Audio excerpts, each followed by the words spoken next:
Vous asseoir.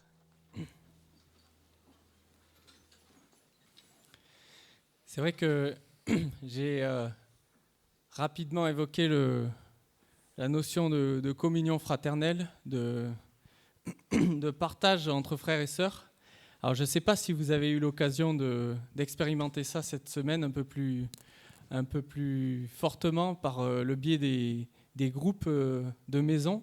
Mais personnellement, j'ai pu participer à un groupe de maison et c'était donc le premier. Donc c'est la mise en place. Si vous n'avez pas eu l'occasion de rejoindre un groupe, la plus simple des choses à faire, c'est de demander à recevoir le mail en allant voir Josias, le plus grand d'entre nous, celui qui est derrière au fond, debout sur une chaise. Et il vous donnera donc... vous lui donnerez votre adresse mail et vous pouvez comme ça être prévenu, savoir dans votre proximité où est-ce que vous pouvez vous rassembler dans la semaine. Alors c'est une fois par mois, donc cette semaine, ça sera annoncé, il y aura une réunion en semaine à l'église. Mais tout ça pour revenir, j'ai essayé de ne pas prendre de notes ce matin. Alors des fois je sors de mes notes parce que j'en ai pas. Tout ça pour revenir donc à la communion fraternelle. Et vraiment, c'était vraiment une bénédiction. Je vous encourage à participer à ces groupes.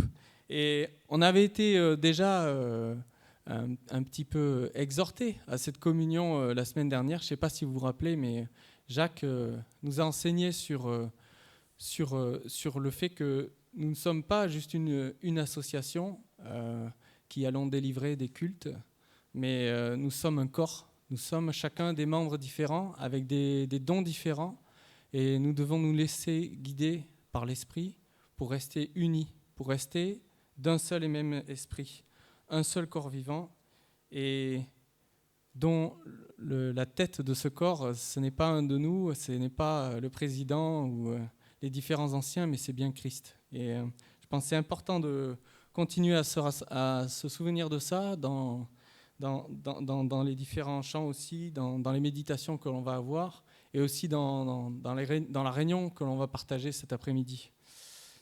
Et dans cette même optique, je vous propose de lire ensemble le psaume 133, qui va aller de pair avec ce qu'on a pu chanter aussi ensemble.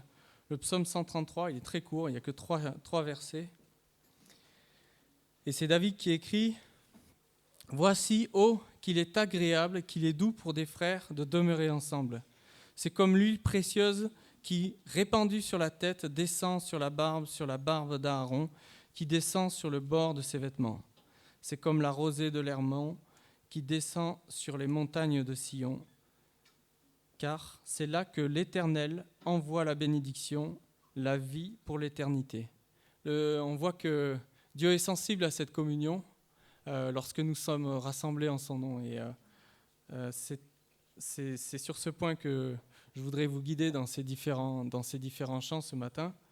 Et le Seigneur nous a laissé un commandement, vraiment le premier des commandements, qui est de s'aimer les uns les autres. Et c'est à ceci que le monde reconnaîtra que nous sommes ses disciples. Et donc ça commence, cette communion, elle commence dans le cercle le plus restreint. Et puis le deuxième cercle, c'est nous, entre frères et sœurs. Et c'est aussi important de garder cela en tête, que c'est vraiment c'est d'abord un commandement en fait, parce que c'est peut-être pas quelque chose qui vient naturellement. On a vu aussi la semaine dernière qu'on a tous des dons différents et sûrement des caractères bien différents, mais c'est l'amour que l'on portera envers nos frères et sœurs qui sera aussi la marque de fabrique de notre appartenance à Christ. Et donc pour continuer dans cet aspect, je vous propose de chanter ce chant. On peut se lever. Nous sommes unis.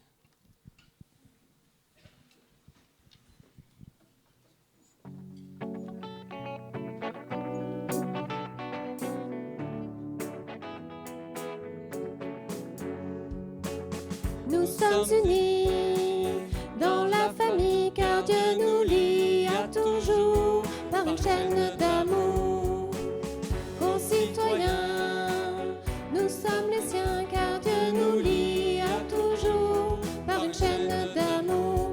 Et chacun des maillons dans l'épreuve tiendra bon, lié à toujours par une chaîne d'amour.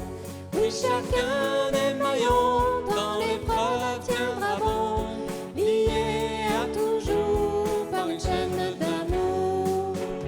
Nous sommes unis dans la famille, car Dieu nous lie à toujours par une chaîne d'amour. Concitoyens, nous sommes les siens, car Dieu nous lie à toujours par une chaîne d'amour. Et chacun des maillons dans l'épreuve tiendra bon, lié à toujours par une chaîne d'amour. Oui, chacun des maillons dans l'épreuve tiendra bon, lié à toujours par une chaîne d'amour, lié à toujours par une chaîne d'amour. On peut se rasseoir. Je voudrais vous proposer justement dans ce thème de la communion d'avoir un temps de prière ensemble, libre, que chacun puisse exprimer au Seigneur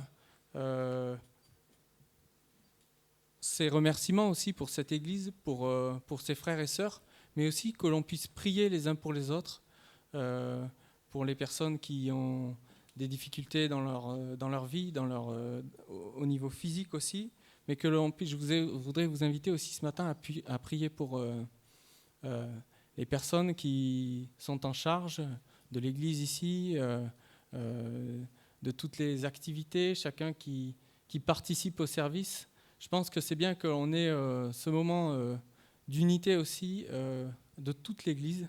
Et voilà, je voudrais vous proposer à chacun de pouvoir avoir ce moment de prière. Et peut-être même si dans votre cœur, parce que c'est bien beau, on parle d'amour, de chaîne d'amour, de pouvoir prier, mais si notre cœur n'est pas sincère, si on a quelque chose contre notre frère, c'est aussi peut-être le moment, après ce culte, de régler peut-être d'éventuels conflits, déjà dans son cœur, d'apporter ces sujets personnellement au Seigneur. On n'a peut-être pas besoin de tous entendre ce sujet-là en particulier, mais qu'on puisse prendre ce temps de prière pour prier les uns pour les autres. Et je finirai par la prière de mon côté.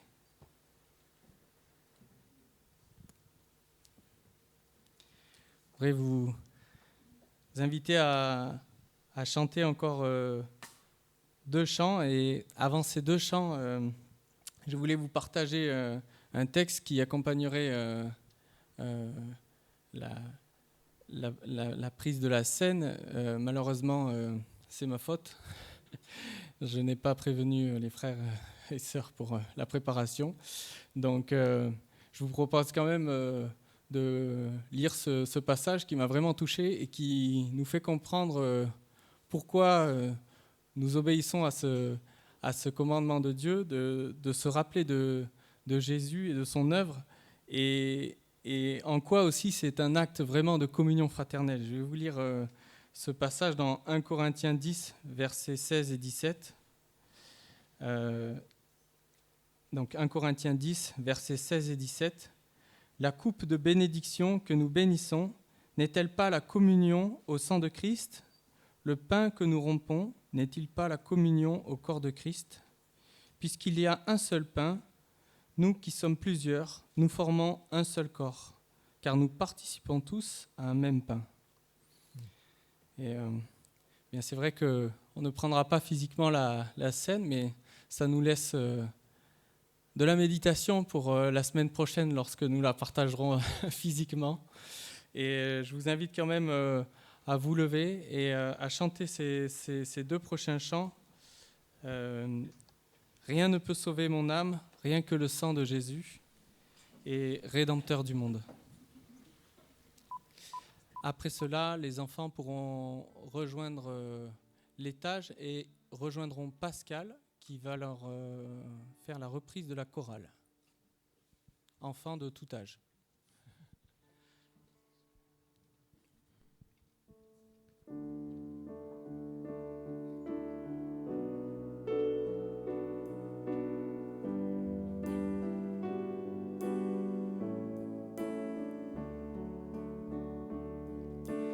Rien ne peut sauver mon âme, rien que le sang de Jésus.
rasseoir. Alors je vais inviter les enfants à rejoindre la chorale pour ceux qui veulent. Hein. Et ceux qui pensent ne pas savoir chanter, c'est pas un problème. Vous allez voir, c'est très simple. Vous allez être dirigé de main de maître par Pascal. Et je vais laisser la place à Alain. Tu veux... Non ? Ah d'accord, je te voyais te lever. J'avais un doute. À Josias pour le message.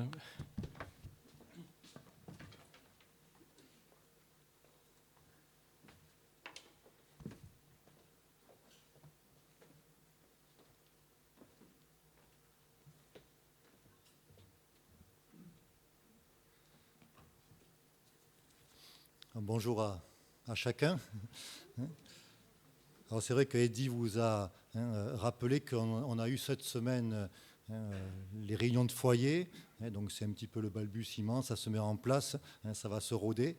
Mais c'est vrai que c'était un bon moment, un moment de communion fraternelle, vraiment enrichissant. Et on veut remercier le Seigneur pour cela. Alors moi j'étais dans le groupe de Pau Nord, forcément. Et donc juste pour vous donner un petit peu envie aussi de participer, je vais vous donner un verset qui a été cité par notre frère Jean Batina, que nous trouvons dans Romains au chapitre 12 et au verset 2. Et donc Jean a pris ce verset pour base, je vous le lis. « Ne vous conformez pas au siècle présent, mais soyez transformés par le renouvellement de l'intelligence, afin que vous discerniez quelle est la volonté de Dieu, ce qui est bon, agréable et parfait. » Et Jean faisait remarquer que le terme qui est traduit ici par « transformer », en fait, dans l'original, on aurait pu aussi le traduire par « métamorphoser ». Et c'est un terme qui est très très fort parce qu'il implique un changement d'essence même, dans la nature profonde donc de l'individu. Vous avez été, soyez transformés, soyez métamorphosés. Et souvent, on va donner comme illustration le papillon, qui auparavant était une chenille, donc qui rampait, qui était de la terre, et puis qui est totalement différent, qui est donc totalement libre. Et c'est un petit peu une faible illustration de la nouvelle naissance, bien entendu. La parole de Dieu nous dit qu'autrefois nous étions de ce monde, mais maintenant notre cité à nous est dans les cieux. Nous sommes, la Bible dit, voyageurs et pèlerins sur cette terre. Notre cité est dans les cieux. Et ce verset donc nous dit « Ne vous conformez pas au siècle présent ». Voilà. Ne vous conformez pas au siècle présent. Si on faisait un sondage, je pense que 80% des réponses donneraient que « Bon, mais non, moi, je ne suis pas influençable, moi. » Non, je fais ce que je pense et finalement, ce qui se passe autour de moi n'a que très très peu d'influence sur ma personne, sur mes décisions. Oui, on pense tous cela, mais simplement, on voit dans la parole de Dieu que c'est peut-être pas tout à fait ce qui est juste. Jésus va dire, en regardant donc les hommes, il va pleurer sur Jérusalem en disant, eh bien, cette personne-là, ces habitants sont comme des brebis errantes. Et Jésus va nous comparer à des brebis. Et vous connaissez tous les moutons de Panurge, et vous savez que, eh bien, une brebis n'a pas forcément une indépendance vraiment très très forte. Et si Jésus emploie cette expression, c'est qu'elle est juste, c'est qu'elle nous décrit correctement. Et d'ailleurs, quand on lit le chapitre, donc le verset 2 et le chapitre 12 de Romains, on voit que tout de suite après, Paul va dire « N'ayez pas de vous-même une trop haute opinion ». Donc ne pensez pas que oui, moi je suis différent des autres, donc finalement, eh bien, je ne vais pas facilement me conformer à ce qui se passe autour de moi. N'ayez pas de vous-même une trop haute opinion. Et quand il est mention ici de renouvellement de l'intelligence, alors il ne s'agit pas de notre intellect, de notre QI, mais c'est vraiment notre cœur, notre être le plus profond dont il est question ici. Il y a des traductions qui vont utiliser soyez transformés par le renouvellement de votre pensée. Je crois que c'est Osterwald qui va dire soyez transformés par le renouvellement de votre esprit. Et c'est le même terme que nous trouvons ici, qui est utilisé dans les évangiles lorsque Jésus est avec les disciples sur le chemin d'Emmaüs. il nous est dit qu'ils ne l'ont pas reconnu. Et à un moment, Jésus va les instruire par la parole de Dieu, en partant de Moïse et tous les prophètes, il va leur expliquer qui est vraiment le Messie. Et il va leur ouvrir l'esprit, leur ouvrir l'intelligence. C'est le même terme qui est utilisé ici. Et nous voyons bien que ce renouvellement, c'est l'œuvre du Saint-Esprit.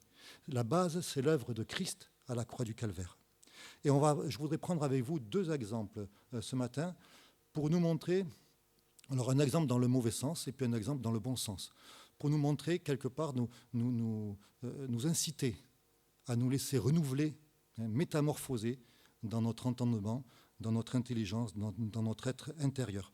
2 personnages, un qui pensait avoir du discernement et qui, à vue humaine, a fait un choix qui paraissait sage, mais en fait, ce n'était pas le cas. Et puis quelqu'un qui paraissait, à vue humaine, être insignifiant et qui a fait le bon choix. Alors le premier, c'est un homme, le deuxième, c'est une femme, mais bon, il n'y a pas de... c'est pas une règle. Mesdames, ne commencez pas à après venir me voir, ça n'a rien à voir. On va prendre ces 2 exemples dans le petit livre de Ruth. Alors il est petit en taille, parce qu'il n'y a que 4 chapitres, mais il est vraiment précieux. Et en fait, on va juste survoler parce que c'est beaucoup trop riche pour pouvoir s'y plonger vraiment. Mais si simplement vous pouviez avoir envie de le redécouvrir, ça serait vraiment formidable. Je vais me changer ça, voilà. Ça serait vraiment formidable. On ne va pas tout lire, on va lire juste quelques versets du premier, au chapitre 1, du premier verset jusqu'au verset 8, dans un premier temps. Je lis dans une version, c'est la version à la colombe, donc il y a peut-être quelques petites nuances par rapport à celle qui sera affichée. Au temps du gouvernement des juges, il y eut une famine dans le pays.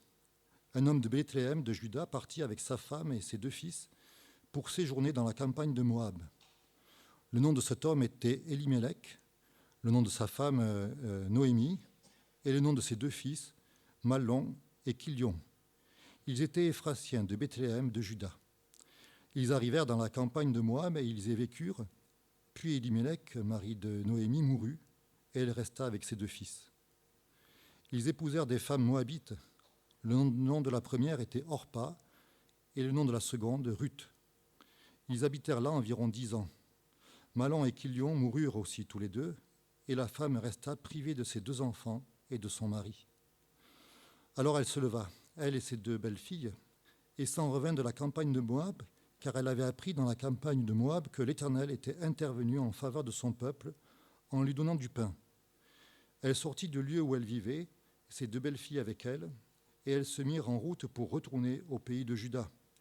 Noémie dit alors à ses 2 belles-filles, « Allez, retournez chacune à la maison de sa mère, que l'Éternel use de bienveillance avec vous, comme vous l'avez fait envers ceux qui sont morts, et envers moi. » Et donc la première, Orpa, va quitter donc sa belle-mère, il va retourner chez les siens. Et puis pour la deuxième, donc Ruth, on voit au verset 16, Ruth dit « Ne me pousse pas à te quitter, à me détourner de tes pas. Où tu iras, j'irai. Où tu demeureras, je demeurerai. Ton peuple est mon peuple, et ton Dieu est mon Dieu. » Alors, c'est intéressant de se rappeler un petit peu le contexte du livre de Ruth.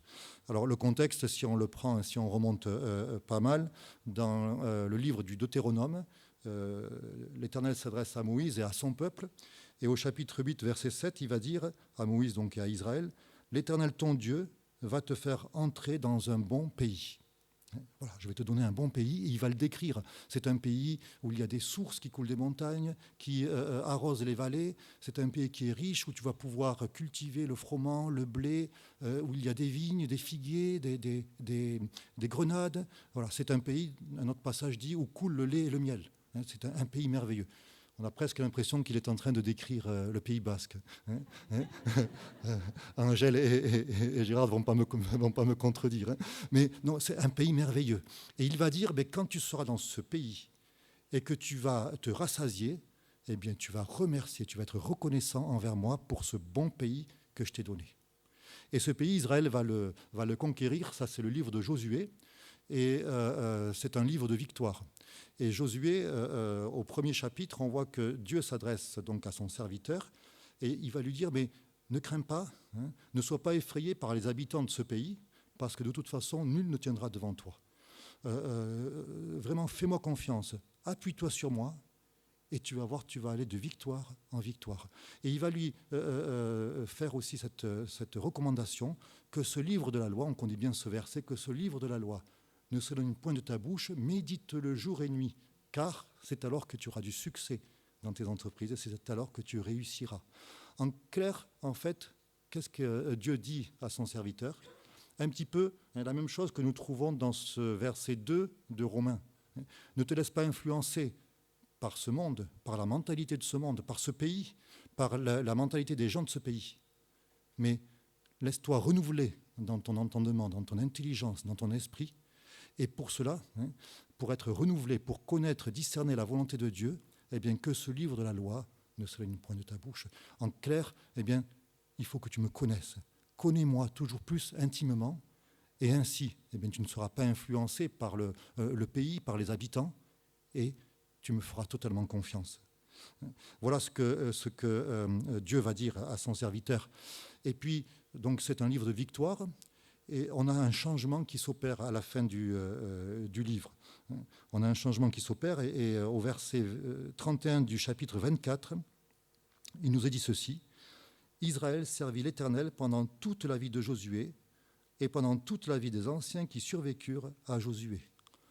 Donc, quelque part, on comprend qu'ensuite, eh bien, il y a quelque chose qui n'est plus la même, qui a changé. Et on rentre dans le livre des juges. Là, le livre des juges est à la porte, on rentre dans le livre des juges. C'est, je crois, 3 ou 4 siècles vraiment catastrophiques où le peuple va abandonner son Dieu, va être dans la difficulté, dans l'épreuve, il y aura des pleurs, et dans cette épreuve, dans cette difficulté, le peuple revient auprès de l'Éternel. Et là, il y a la repentance, il y a le pardon, et à nouveau, eh bien, il y a la facilité, le beau pays est toujours là, mais le peuple, à nouveau, abandonne son Dieu dans l'abondance. Et ce sont des vagues comme ça qui se succèdent, et on a l'impression que ça n'en finit jamais. Et voilà donc le contexte du livre de Ruth. C'était donc au temps des juges que ce récit se passe. Et si on regarde un petit peu aussi ce qui nous est dit dans le livre des juges, on voit qu'il y a cette phrase que vous connaissez aussi, qui revient, je crois, à 4 reprises, que nous trouvons dans le chapitre 21, verset 25. En ce temps-là, il n'y avait point de roi en Israël, chacun faisait ce qui lui semblait bon. Et si on prend l'éclairage du livre de Samuel, donc Ruth était juste pris en sandwich entre les juges et Samuel. Et on a un éclairage aussi dans le livre de Samuel, lorsque Dieu parle à son serviteur Samuel, il lui dit, mais le peuple demande un roi. Mais quand il demande un roi, qu'est-ce qui se passe en fait ? Mais c'est moi qui le rejette. Quand il demande un roi, c'est parce qu'ils ne me veulent plus comme un roi. Et on comprend bien qu'en fait, au temps des juges, en ce temps-là, Dieu n'était plus le roi en Israël. Et on arrive donc à notre récit où on voit qu'il y a une famine. Alors souvent la famine c'était consécutif à des sécheresses, et c'est Dieu qui le permettait pour que son peuple soit touché par sa parole. C'était donc finalement pas un hasard cette famine, c'était un geste d'amour de Dieu, là encore, pour parler au cœur. Et il y a donc cette famine, et cette petite famille donc habite à Bethléem. Alors si je me rappelle bien, je pense que Bethléem c'est en altitude, à environ 800 mètres. Je cherche des yeux Bruno qui pourraient me le confirmer. C'est ça, oui, je crois que c'est à peu près. Bon, c'est en altitude, et je pense qu'on voit toute la vallée de Moab. Et donc Elimelech était dans la difficulté. Pour nourrir sa famille, ce n'était pas évident. Et puis il avait sous les yeux quotidiennement la vallée fertile de Moab. Et puis il s'est dit, bon, mais quand même, il faut que je fasse quelque chose. Et cet homme a fait un choix qui, humainement, paraissait tout à fait raisonnable. Proverbe chapitre 14, verset 12, « Telle voie paraît droite à un homme, mais son issue, c'est la voie de la mort. » Vous savez, Elimelech devait connaître les commandements de Dieu. Et Dieu avait dit, les Moabites ne rentreront pas dans l'assemblée. Pas d'alliance possible avec Moab. Ce n'est pas possible. Pourquoi ? Parce que c'est un peuple qui vit vraiment d'une façon totalement opposée à ce que je demande. C'est un peuple qui vit dans l'abomination. Donc il ne peut pas y avoir de collaboration avec Moab. Et pourtant, eh bien, Elimelech n'a pas entendu l'ordre de Dieu. Et il a fait comme la mentalité de son époque, il a fait ce qui lui semblait bon. Et est-ce que ce n'est pas un petit peu aussi ce qui se passe de nos jours ? Et combien nous devons être attentifs à la voix de notre Dieu pour pouvoir, eh bien, nous aussi, résister à ce courant qui nous entraîne et qui nous pousse à faire ce qui nous semble bon, sans nous soucier de ce que Dieu nous demande. Vous savez, Elimelech, si vous avez votre Bible avec des notes, vous verrez que c'est un nom qui est magnifique. Ça veut dire « Mon Dieu est mon roi ». Elimelech, mon Dieu est mon roi. Donc je pense que les parents d'Elimelech devaient aimer le Seigneur, aimer l'Éternel, pour avoir donné un nom pareil à leur enfant. Mais est-ce que c'était un nom qui lui allait bien ? Ou est-ce que c'était juste une façade ? Lui, il a appelé ses enfants Machelon et Kilchon, ça veut dire malade et languissant. Donc on voit déjà qu'il n'avait pas tout à fait la même mentalité. Mais surtout, on voit aussi, on constate que mon Dieu est mon roi, c'était une façade. Son Dieu n'était plus son roi. Et nous, où est-ce que nous en sommes ? Est-ce que notre cœur peut s'appeler Elimelech ? Est-ce que, oui, mon Dieu est vraiment mon roi ? Est-ce que, quand je m'adresse à Dieu, que je l'appelle mon Seigneur, est-ce qu'il est vraiment mon Seigneur ? Il y a cette parole solennelle de Jésus que nous trouvons en Matthieu, chapitre 7, verset 21. « Ceux qui me disent « Seigneur, Seigneur » n'entreront pas tous dans le royaume des cieux, mais celui-là seul qui fait la volonté de mon Père qui est dans les cieux. » Alors, vous voyez, on peut se dire chrétien, on peut assister aux réunions, mais est-ce que l'Éternel est vraiment notre Seigneur ? Est-ce que nous avons ouvert notre porte, la porte de notre cœur, pour que le Christ rentre et puisse faire son œuvre de régénération en nous ? Est-ce que nous l'avons laissé nous métamorphoser ? Et ça vaut le coup vraiment de se poser la question encore aujourd'hui. Et si ce n'est pas le cas pour certains d'entre nous, mais qu'est-ce qui vous empêche ? Qu'est-ce qui vous empêche maintenant de faire ce pas et de dire « Oui, Seigneur, je veux que tu rentres dans mon cœur. Je veux que tu sois Elimelech pour moi, que tu sois mon Dieu et mon roi. » Mais vous voyez, Elimelech, il faisait partie du peuple de Dieu, d'Israël. Il faisait partie du peuple de Dieu. Et si on reprend ce verset de Romains, chapitre 12, verset 2, on voit que le contexte, en fait, Paul s'adresse aussi à des enfants de Dieu, à des chrétiens. Au verset 1, il va dire « Je veux en effet, frères, ou je vous exhorte frères, à offrir vos corps, etc. » Et puis après, il va dire « Eh bien oui, effectivement, laissez-vous métamorphoser. Laissez-vous métamorphoser. » Elimelech faisait partie du peuple de Dieu. Et peut-être qu'en tant que chrétiens, nous pouvons nous aussi, par moments, nous éloigner, et nous pouvons, par notre attitude, par finalement notre négligence aussi de la parole de Dieu, eh bien, se trouver dans une situation où eh bien, ce n'est plus Elimelech, c'est-à-dire que dans notre cœur, mon Dieu n'est plus forcément le roi. Voyez-vous, lorsque Elimelech a quitté son pays, il habitait à Bethléem. Bethléem, là aussi, si vous avez des notes, vous savez que ça veut dire la maison du pain. Bethléem, Ephrata, maison du pain, et Ephrata, corbeille de fruits ou pleine de fruits, quelque chose comme cela. Donc vraiment des signes qui décrivaient le pays, l'abondance dans ce pays. Et Elimelech quitte la maison du pain pour partir en Moab. Michée chapitre 5, verset 2, « Et toi, Bethléem Ephrata, petite entre les milliers de Juda, de toi sortira pour moi celui qui dominera Israël et dont l'origine remonte aux temps anciens, au jour de l'éternité. » Ce petit village de Bethléem, bien entendu, tourne nos yeux vers celui qui se présente comme étant le pain de vie, vers Jésus-Christ lui-même. Et en tant que chrétien, mais notre place est en Christ. Et combien il serait dramatique de quitter cette position pour partir en Moab. Déjà, il y a un enseignement de ce livre de Ruth, c'est pour nous montrer que nous avons tout pleinement en Christ. Quelles que soient les circonstances que nous pouvons vivre, nous avons tout pleinement en Christ. Quelque part, si Elimelech est parti de Bethléem, de la maison du pain, c'est qu'il ne croyait plus en la parole de Dieu, qui lui demandait de ne pas aller en Moab. Et il ne croyait plus que cette famine, ces circonstances, c'était en fait Dieu qui lui parlait. Et combien nous devons être aussi vigilants et comprendre que notre nourriture, notre vrai pain, c'est le Christ que nous trouvons dans toutes les Écritures. Vous savez, j'aime bien cette illustration.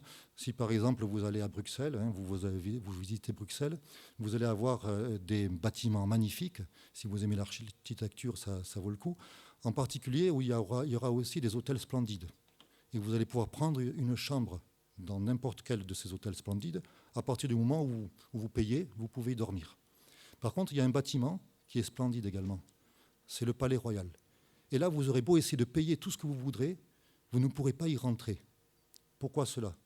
Parce que le Palais Royal, c'est uniquement pour le roi.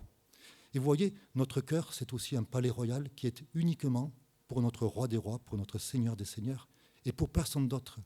Et quelqu'un a dit que si Dieu n'est pas le Seigneur de toute notre vie, quelque part, il n'est plus le Seigneur du tout. Combien il est important de nous placer devant Dieu et de nous interroger. Est-ce que dans ma vie, il n'y a pas des zones où finalement, moi aussi, je suis parti en Moab ?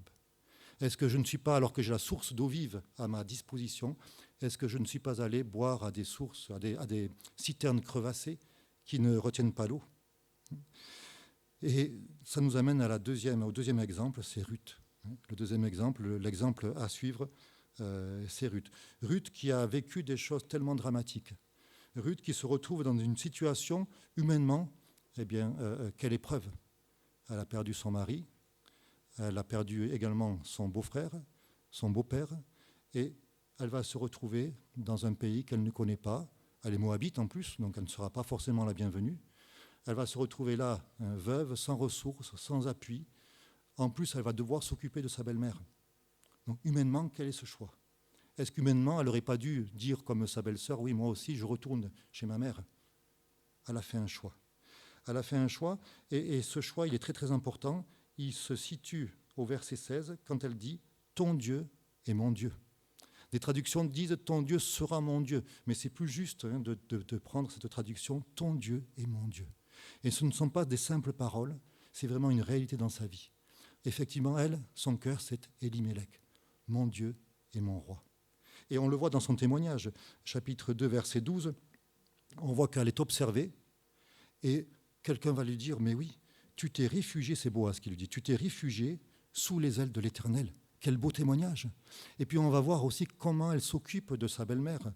Et quelque part, on rejoint ce qui nous a été apporté par Eddy, cet amour entre frères et sœurs, qui est un témoignage pour ceux qui nous entourent. Et Jésus va dire, à ceux-ci, tous connaîtront que vous êtes mes disciples, à l'amour que vous avez les uns pour les autres. Et c'est ce qui se passe ici, avec Ruth. Un beau témoignage. Et au chapitre 2, elle va dire, verset 2, je vais aller au champ pour glaner des épis derrière celui dont j'obtiendrai la faveur. D'autres traductions disent aux yeux duquel j'aurai trouvé grâce. Et juste une parenthèse, étudiez le livre de Ruth et regardez combien de fois le mot grâce se trouve dans sa bouche. C'est vraiment une illustration de la grâce de Dieu pour nous. Et elle partit, verset 3, et s'en vint glaner dans un champ derrière les moissonneurs. Il se trouva que la pièce de terre appartenait à Boaz, qui était de la famille d'Elimelech. Elle va travailler avec humilité, une tâche ingrate, une tâche difficile. Alors il y avait une loi que nous trouvons dans le Lévitique qui demandait aux moissonneurs de laisser une petite partie, d'oublier des gerbes pour les nécessiteux. Et elle est dans ce cas-là. Et un travail difficile, mais elle est sous les ailes de l'Éternel. Elle s'est placée sous les ailes de l'Éternel. Le verset 3, il nous est dit donc que cette pièce de terre appartenait à Boaz. Des traductions vont dire, par bonheur, c'était à Boaz, ou par hasard, cette pièce de terre appartenait à Boaz. Boaz, c'était qui ? C'était donc un parent d'Elimelech, et il y avait une loi qui obligeait, ou en tout cas incitait, un proche parent, à prendre pour épouse une veuve lorsque l'Israélite qui était mort l'avait laissé sans enfant. Et donc il avait autant le devoir que le droit de racheter l'héritage et de susciter aussi une postérité à la veuve qui était donc sans enfant. Le terme utilisé, c'est Goël, qui veut dire aussi rédempteur. Et là, on ne peut pas non plus trop s'y attarder, mais vous voyez, nous avons aussi encore une image de notre Seigneur Jésus-Christ. le Rédempteur. En plus, Boaz, ça signifie en lui est la force. Donc le Rédempteur en qui est la force. Et nous avons une magnifique image de Jésus-Christ qui est celui qui nous a rachetés. Mais Boaz va user de ce droit de rachat. Il va donc épouser Ruth. Et on voit qu'ensuite des choses merveilleuses vont se passer dans la vie de Ruth. Finalement, Ruth ne s'est pas conformée au siècle présent. Elle n'a pas épousé la mentalité de Moab. Elle a choisi, elle a fait un choix. L'Éternel, c'est mon Dieu. Et elle s'est laissée métamorphoser par l'Éternel. Et elle a discerné qu'elle était de la volonté de Dieu. Une volonté, nous dit Paul, qui est bonne, agréable et parfaite. Je ne sais pas si on pouvait décrire cela quand Ruth était dans les champs. Bonne, agréable et parfaite. Et peut-être que dans des circonstances, nous aussi, nous pouvons nous dire, mais est-ce que vraiment la volonté de Dieu à mon égard est bonne, agréable et parfaite? Parce que ce n'est pas facile. Mais croyons ce que notre Dieu nous dit. Croyons ce qu'il nous dit dans sa parole. Ayons cette foi de faire ce pas et de nous engager dans la voie qu'il nous montre. Et pour Ruth, ça a été le cas. Et je voudrais juste vous donner 3 points, très très rapidement, pour aussi faire les liens avec ce que nous avons entendu tous ces derniers temps. Alors on remonte à il y a environ 10 jours, lors de la réunion d'études bibliques qui se déroulait ici, où Alain nous a démontré par de nombreux passages que l'élection d'Israël comme peuple de Dieu n'était pas faite au détriment des autres peuples. On ne peut pas dire que Dieu a choisi Israël et a rejeté les autres peuples. Pas du tout. C'était au contraire le canal de bénédiction que Dieu choisissait pour que sa bénédiction s'étende au monde entier. Ruth, la Moabite, qui n'a pas droit de cité en Israël, en est une preuve merveilleuse. On voit très bien que, elle a été sauvée. Elle est rentrée dans le peuple de Dieu. Et puis, dimanche dernier, donc Eddie nous l'a rappelé aussi, on a été encouragés à comprendre que nous avons tous un rôle. Que qui que nous soyons, Dieu a une tâche pour nous et qu'il veut nous utiliser, que nous soyons des instruments utiles dans ses mains. Ruth, sans ressources, sans compétences particulières, étrangère, Dieu l'a utilisée, elle a eu un rôle merveilleux. Ne serait-ce que déjà ce témoignage dont nous avons parlé, ce témoignage vraiment vivant de la transformation qui s'était opérée aussi dans son cœur. Elle était là où le Seigneur la voulait. Mais en plus, si on songe à Ruth, alors je pense que c'est son arrière-petit-fils. Vous savez qui était son arrière-petit-fils? Le roi David, le grand roi David, le roi selon le cœur de Dieu. C'est ça, c'est son arrière-petit-fils, oui. Le roi selon le cœur de Dieu. Mais beaucoup plus que cela, Ruth, nous la retrouvons dans la généalogie de Jésus-Christ, dans la lignée du Sauveur du monde, nous trouvons Ruth.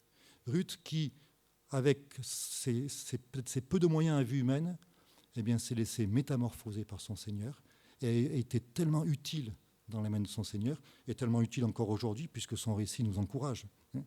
Et puis, dernier point que je voudrais voir avec vous, nous avons lu que par hasard, Ruth va rentrer dans le champ de Boaz. Alors c'est Olivier, je crois, qui, dans son témoignage, nous rappelait que le hasard, c'est Dieu qui se promène incognito. Là, on voit vraiment que c'est le cas. Parce que le reste du récit nous montre qu'elle aurait pu être ailleurs, puisqu'à un moment, Boaz va lui dire « Ne va pas glaner ailleurs, reste dans mes champs ou dans mon champ ». Donc il y avait d'autres possibilités, mais juste, elle se trouve là, dans ce champ. Et on voit vraiment que, finalement, elle qui a placé sa confiance en Dieu, peut-être insignifiante aux yeux du monde, sans trop de valeur aux yeux du monde peut-être, mais tellement précieuse aux yeux de Dieu, Dieu dirige toutes les circonstances de sa vie. Même lorsqu'elle ne s'en rend pas compte, qu'elle n'en ait pas conscience, Dieu dirige. On voit que derrière nos vies, qui que nous soyons, il y a une main sûre qui dirige toutes choses. Et Dieu, dans sa sagesse, dans sa puissance, dans sa grandeur, va conduire même les moindres détails, des détails qui paraissent insignifiants. Dieu va les mettre en place pour le bien de ses enfants. Dieu dirige ses brebis, il est le bon berger. David va le dire, l'Éternel est mon berger, il me fait reposer dans de verts pâturages. L'Éternel est notre berger, à chacun d'entre nous qui avons accepté qu'il métamorphose notre vie. L'Éternel est notre berger, et peut-être que nous avons des situations difficiles, mais rappelons-nous cet exemple de Ruth. Ruth qui a été métamorphosée, qui est rentrée dans cette volonté de Dieu, et qui a connu une vie de victoire malgré les difficultés qu'elle a pu vivre. Et je vous redonne ce verset de Romains. Ne vous conformez pas au siècle présent, mais soyez transformés par le renouvellement de l'intelligence, afin que vous discerniez quelle est la volonté de Dieu, ce qui est bon, agréable et parfait. Et simplement, de façon concrète, comment être renouvelé, comment discerner la volonté de Dieu, eh bien, c'est en nous nourrissant de ce pain de vie, en étant conscient de cette position qui est la nôtre en Christ. En Christ, nous avons tout. Et toute la parole de Dieu, eh bien, nous fait converger nos regards, nos pensées vers Jésus-Christ. Et nous devons vraiment être attentifs pour ne pas être entraînés dans cet esprit du monde, dans ce courant qui balaie tout sur son passage, à vraiment nous plonger dans la parole de Dieu et à y chercher Jésus-Christ. Jésus-Christ, notre position, notre base solide pour notre vie. Vraiment que ça soit une réalité dans chacune de nos vies. Alors je vous laisse juste un petit devoir pour la semaine, si vous le voulez, de vous replonger dans le livre de Ruth et vous allez y découvrir Jésus-Christ et vous verrez combien c'est tellement encourageant, et même un petit livre comme cela. Que Dieu vous bénisse.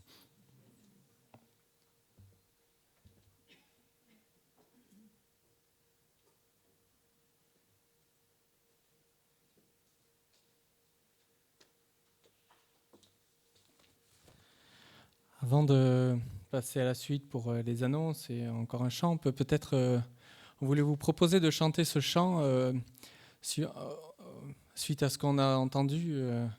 En mon cœur, j'ai choisi de suivre Jésus-Christ. Au monde, je dis non. Joyeux, je prends ma croix. Et on veut ensemble peut-être se lever et chanter encore ce chant.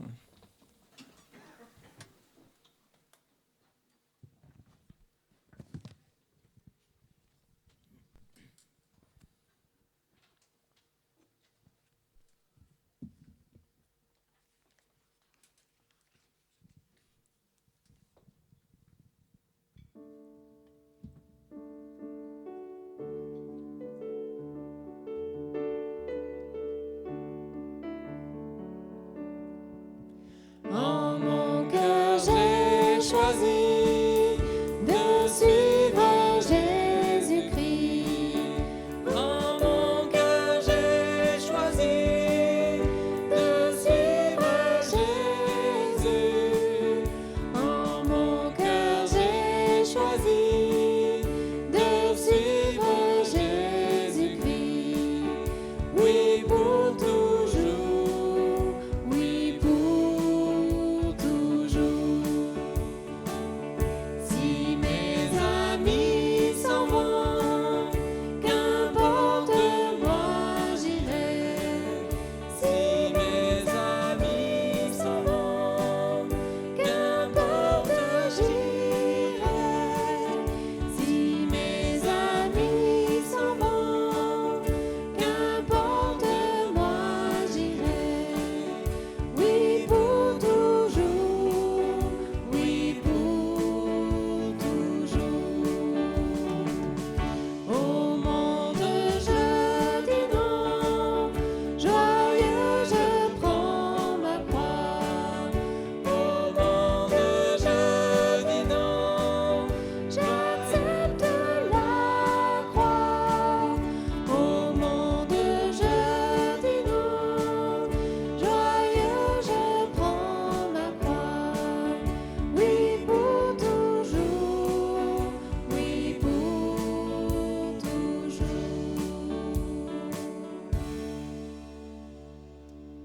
Je vous invite à vous rasseoir. Et oui,